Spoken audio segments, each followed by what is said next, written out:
What I love about what you're about to watch is I discuss how you can roll out a framework, an IT security framework for your organization. One of the advantages a CFO has is they have a common language. They have a language for business with debits and credits and income statements and balance sheets. But what we don't have with IT, in particular with IT security, is a language that we can talk about where we are, what's the current state of affairs with security. So follow this video as I explain how you actually roll out a framework, how you actually develop a prioritized action plan, a budgeting, and a prioritization around your initiatives. Enjoy.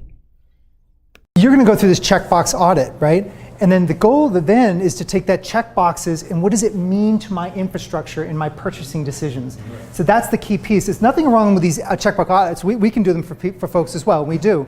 But we think the bigger value, I just went actually to a competitor. I'm good friends with him. I was like, show me your tool. And it's like, they had built this, you run the HIPPA audit through and you fill out all the notes in it. And then I was like, well, how do you know what to recommend?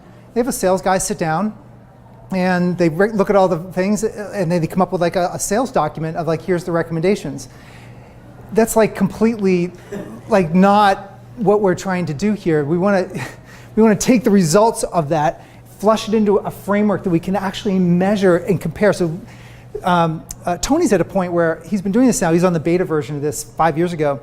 And he now can compare year over year by section. So for example, when he first got into this, he was frustrated, but it was like he had lower scores, but now he's built more and more strength into the program so that his scores now are like really well balanced. Now he can start to take on more advanced technologies like Tony's doing Varonis and he's doing some advanced data governance, but he couldn't do that. It's like, I think you had it 5 years ago. He was like, oh man, I got so much stuff to clean up here that we had to wait until we built the musculature. So that's part of the checkbox audit. You're gonna have all this stuff, then you flush it into this framework. This develops your remediation plan, okay? And then that floats into whether you use the Palo Altos. Like half the time we look at the firewalls and you're using 25% of them.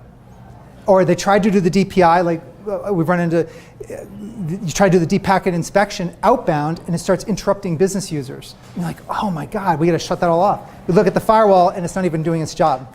And so that's when we score it and we go, I thought I had a firewall, I should be getting an 8. I have a firewall. No, you have it's level 5. You gotta turn on these services first. So that's why we look at antivirus. Well, you have antivirus, but you scored 5 because you're not managing the exclusions properly. So we start breaking into the process piece of it, and then you can determine, okay, well, do you want Red Zone to solve this? Do you want your own internal team to solve it? And you can start planning, okay, do I rent this service? Do I buy a product? Do I have my own internal team do it? And it just makes everything so much more fluid.